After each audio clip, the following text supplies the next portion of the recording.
وہ جو امام کو ملتا ہے وہ کیسا ہوتا ہے. پر ایک مثال رب العال آپ سے تمام سے دعا.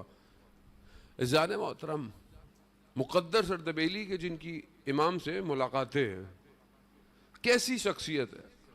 خوب پیورٹی چاہیے نا انسان کو، وجود میں خالص چاہیے.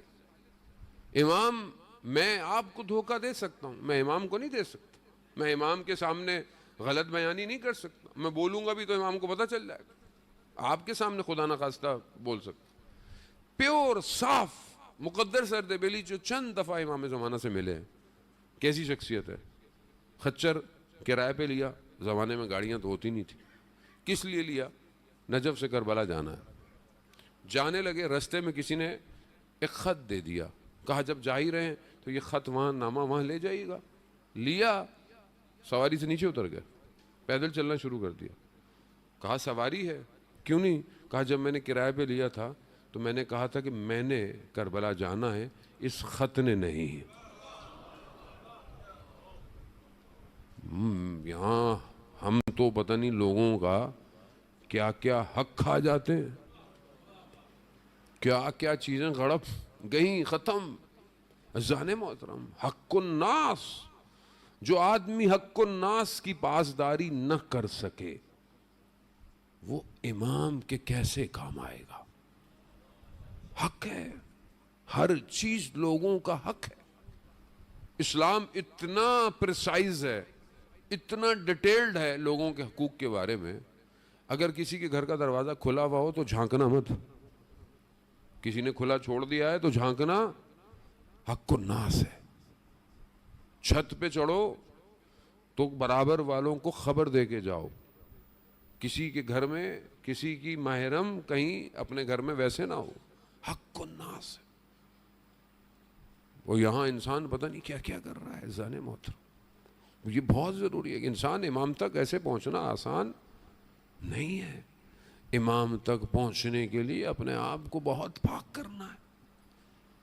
اب آپ دیکھیں کہ کتنا بہت بڑے عالم دین کے والد صاحب طالب علم بیٹھے ہوئے ہیں، واقعہ آپ نے سنا ہوا، بیٹھے ہوئے پڑھائی کر رہے ہیں درخت کے نیچے، پانی کی چھوٹی سی نہر، سیب آ گیا، اٹھایا کھا لیا. تھوڑی دیر بعد احساس ہوا کہ یہ سیب پتہ نہیں کس کا تھا، میں نے تو کھا لیا. پیچھے چلنا شروع کیا جہاں سے پانی آ رہا تھا، دیکھا پانی ایک باغ میں سے گزر رہا ہے. باغ کس کا ہے؟ پوچھا فلانے شخص کا. کہا کہ میں نے ایک سیب جو ہے وہ گرا تھا، یقیناً آپ کا ہوگا، وہ میں نے کھا لیا، مجھے حلال کر دے. اس نے دیکھا کہ یہ ایک جوان طالب علم اتنا پرہیزگار ہے. کہا میں ایک شرط پہ معاف کروں گا. کہا کیا؟ کہا میری بیٹی سے شادی کرو.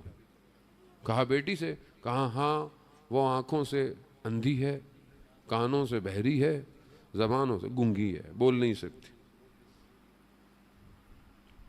اب ایک سیب حلال کرنا تھا. جب دین امپورٹنٹ ہو تو آدمی سب کرتا ہے. اس نے کہا ٹھیک ہے میں کروں گا. شادی ہو گئی. جیسے ہی رات کو جب اپنی زوجہ کو دیکھا تو انہوں نے سلام کیا. جب سلام کیا تو والد بھی کمرے میں داخل ہوئے. تو کہا آپ نے تو کہا تھا آپ کی بیٹی بول نہیں سکتی، دیکھ نہیں سکتی. کہا ہاں میں نے صحیح کہا تھا. اس کی یہ دیکھ نہیں سکتی کیونکہ اس نے کبھی کسی نامحرم کو نہیں دیکھا. یہ بول نہیں سکتی، اس نے کبھی کسی نامحرم سے گفتگو، یہ گنگ بہری تھی، اس نے کبھی کسی نامحرم کو سنا. عزیزان محترم، خب پھر حق الناس اس کو ادا کریں. ہم بعض اوقات ایک دوسرے کے حقوق، بہن بھائیوں کے، رشتہ داروں کے، محلہ داروں کے کتنے حقوق ہوتے ہیں. بعض اوقات گھر دروازہ باہر نکال دو کوئی فرق نہیں پڑتا، فرق پڑتا ہے. غضب کی جگہ ہو گئی. کیسے آپ کام کر رہے ہیں؟ سب سے بڑا حق امام زمانہ کا کیا ہے؟ خمس. کیسے دیں مولانا؟ ہمارے پاس تو بچتا ہی کچھ نہیں ہے. بھائی 100 روپے بھی نہیں بچتا. سال میں 100 روپے بھی پروفٹ نہیں ہوتا آپ کو. 100 روپے تو ہوتا ہوگا. 100 روپے میں سے 20 روپے خمس ہے. اب آپ بولیں گے مولانا صاحب امام زمانہ کو میرے 20 روپے سے کیا فرق پڑتا ہے؟ فرق پڑتا ہے. امام کو نہیں پڑتا، آپ کو پڑتا ہے. آپ کا مال پاک ہوتا ہے، ورنہ امام کا حق غضب کر رہے ہیں، اور جو امام کا حق کھا جائے وہ پھر بولے اللہ جل اللہ جل اللہ جل اللہ جل۔ ایک سکہ نشاپور میں مرقد ہے بی بی شتیتا کا، ایک سکہ خمس تھا صرف، بہت سارے مال کے ساتھ ساتویں امام کی خدمت میں گیا، بہت مال تھا، امام نے سارا واپس بھیج دیا، کہا جائز نہیں ہے، مخلوط مال ہے۔ اس ایک سکے کو رکھ لیا جس کے لیے لوگوں نے مذاق اڑایا تھا، ایک سکہ رکھا، نہ صرف رکھا، جب اس خاتون کا انتقال ہوا امام نے کفن بھجوایا۔ تو ہم بہرحال رشد کرنا ہے، کمال پہ جانا ہے تو پھر قدم بڑھانا پڑے گا۔ امام انتظار کر رہا ہے، سسٹم کو سمجھنے، دنیا بہت تیزی سے ظہور کی طرف جا رہی ہے، بہت تیزی سے۔ ابھی اپنی پلاننگ بنائے، بے شک کریں، سب کریں، لیکن فوراً اپنی پلاننگ میں ایک ایگزٹ رکھیں، جیسے موٹر وے پہ ہوتا ہے، انٹرچینج ہوتی ہے نا موٹر وے پہ، تھوڑی دیر بعد پھر باہر نکلنا ہے، پھر یو ٹرن کرنا ہے۔ اپنی زندگی میں ایک انٹرچینج رکھیں کہ فلانی جگہ ظہور ہو جائے تو میں مڑوں گا کیسے۔ امام کے لیے کام کریں جانے محترم۔ 313 کمانڈر ہیں، اس کے نیچے بھی امت چاہیے۔ اب آپ بولے میں تو 313 نہیں بن سکتا، جانے آپ بن سکتے ہیں، ایسی کوئی بات نہیں ہے، اپنے آپ کو کمتر مت سمجھ، لیکن کہیں تو آ سکتے ہیں نا اپنا کردار۔ یہ کربلا بتاتی ہے کہ جو آئے تھے وہ اپنے پورے وجود کے ساتھ امام کی خدمت میں پہنچے تھے۔ کربلا کربلا کربلا کربلا کربلا کربلا، بس خدا کا ہے، یہ بس خدا کا ہے۔ عزیزان محترم، بہرحال کربلا اپنے وجود میں اتارے۔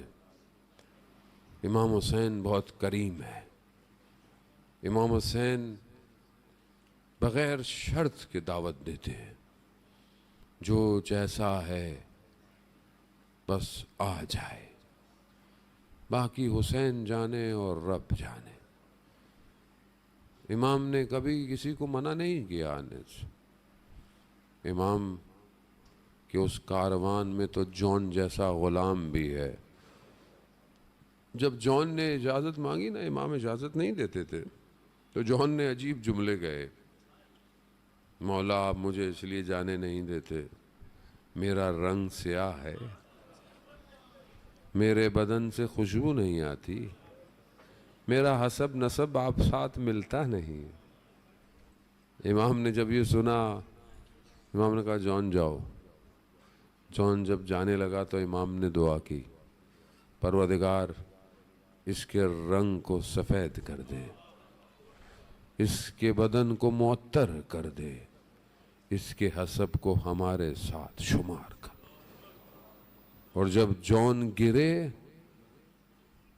تو امام نے اپنے رخسار کو جون کے رخسار پہ رکھا، اور جون نے کہا مثلی، میرے جیسا بھی کوئی ہے؟ اللہ اکبر۔